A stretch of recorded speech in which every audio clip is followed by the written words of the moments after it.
unboxing is Baba's Peach Tree by Marie Tang and Seo Kim. I think Seo Kim is the illustrator. And so it looks like a father-daughter story about maybe like, could be set in China. Peaches are considered like a delicacy. And like, I mean, they also are so delicious. It looks like it might be a white peach or like a, versus a yellow peach. And maybe this is a precious special tree or it's something that they do together. I'm not sure. Let's see if we can find out. Is there any summary on the back? No, but oh my goodness, look at the beautiful back cover.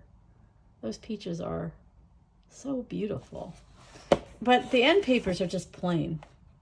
Honestly, I wish they put some, like instead of having it on the back cover, I wish they had done something similar for the end papers. But sometimes it's just a matter of the illustrators like run out of time.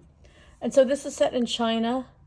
Tao Hua and her father, Baba, discover a peach tree. So like they don't plant it. It's just like, you know, lucky that it just, you know, grew naturally.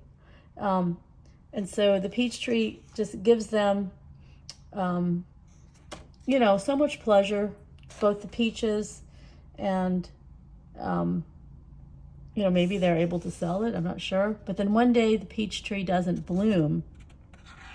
And, you know, it's kind of about the passage of time too. But I have to say, like here in New England, you know, there's a lot of farmers that grow and sell peaches. Like it's on, you know, a lot of the farms that do apple picking often will also have peaches.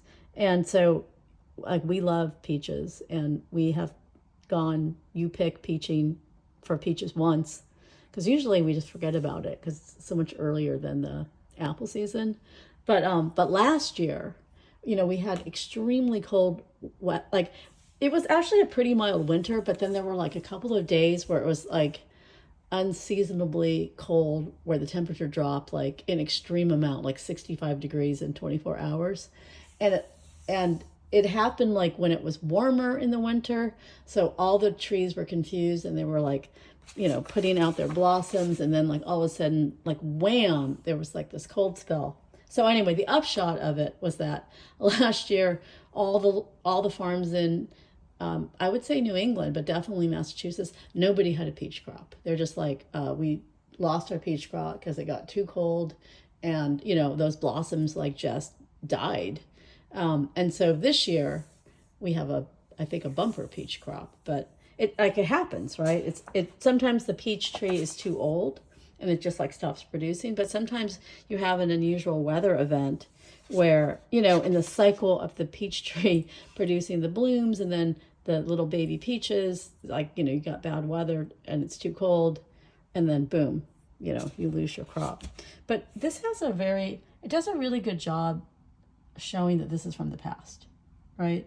Here it looks like it could be present day, but this is definitely set in the past. And the way they have it almost like spotlighted feels like they're going into the past.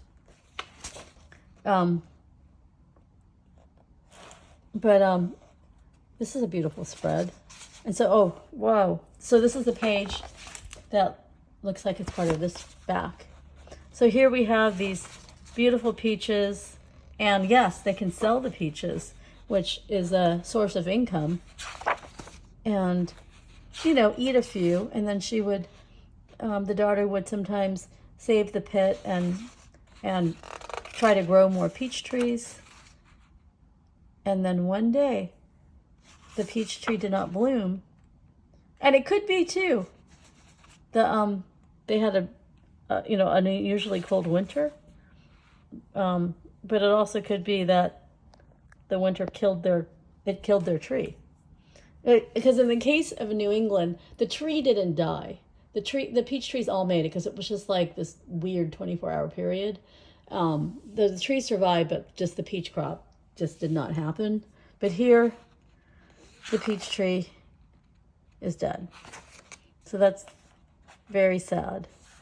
And now without this income, life is much harder. And now Baba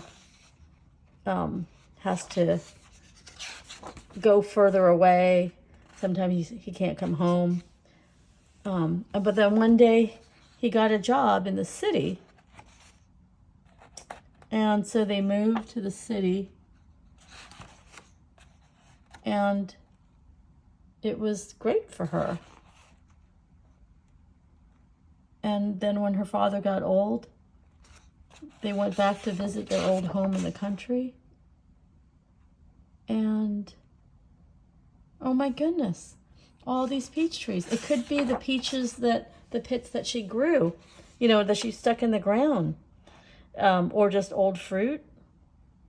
But because they didn't live there anymore, and they had been gone for more than a decade. So it's like it could be a modern day story, because there's definitely a real exodus in China. There were villagers left, rural for the city for higher paying work and better jobs. And that, living in the countryside was very tough to make a living. So I feel like this is a modern day story. Although like the scene of their home in the city, I feel like it doesn't, like this is a charming version of it. It's usually, I feel like, a lot more concrete-y. But I do like this depiction. And they said it's a concrete building, but it doesn't look so grim. Like I remember when I visited China, which was a long time ago. I was in high school, so that was like 40 years ago. But the concrete buildings were pretty stark and grim looking. But yeah, a lovely story. I don't know if it's a personal story or something that she experienced, or just something that she, thought of herself. So anyway, a beautiful story to understand and see China. So thank you so much to the publisher, Random House Studio, for sending me Baba's Peach Tree, and thank you for watching.